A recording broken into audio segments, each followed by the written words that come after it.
Available now from Extremis Publishing, Digital Pioneer Spirit, by Thomas A. Christie.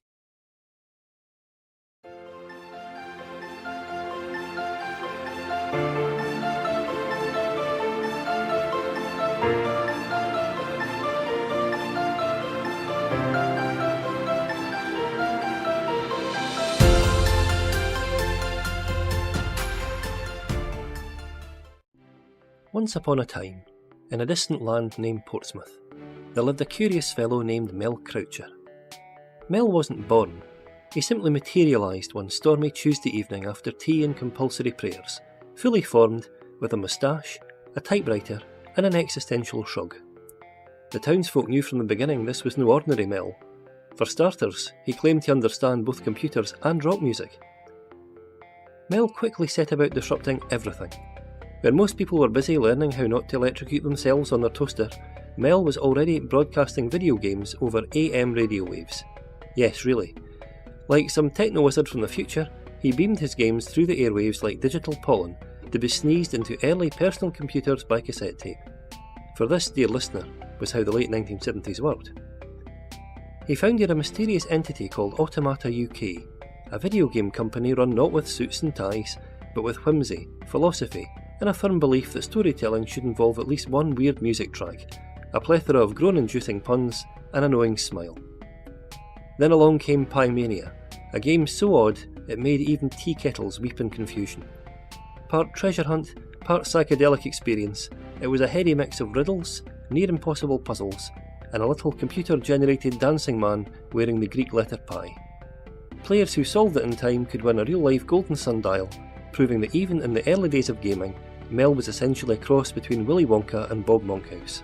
But wait, the best was yet to come.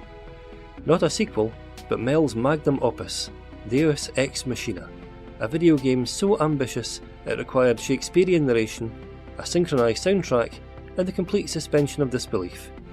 Narrated by none other than Jon Pertwee, the former Doctor Who himself, it guided players through all of the stages of life, from conception to system failure. To this day, it remains the only game where you can be born, rebel against your creators, and die of corporate cynicism all in under an hour. The critics didn't know what to do with it. It was too early for art games, and a bit too late for Pong. But Mel didn't care. He'd already left for another dimension, probably a pub by the seaside, where he was already plotting more strange and beautiful things. He wrote books, he gave talks, he created the longest running computer column in history. He became a sage of gaming, a patron saint of both genius and glorious weirdness. Other developers quietly slid copies of Deus Ex Machina under their pillows at night, hoping to absorb some of its magic through osmosis. And so Mel Croucher became legend. Not the sword-wielding kind, or the kind that makes millions by selling things on YouTube. Rather, the kind who inspired people. The kind who made people say, "Hang on, you can do that with a computer?" before spilling tea all over their keyboard in excitement. To this day, if you listen closely during a thunderstorm and hold a Sinclair ZX Spectrum aloft during a full moon, you might just hear a faint whisper from that mysterious figure, quietly intoning, "Games are art, and possibilities are endless. Now go and make something really odd." The end. Or alternatively, Control-Alt-Delete. For more information about Digital Pioneer Spirit, please visit the Extremis Publishing website at www.extremispublishing.com.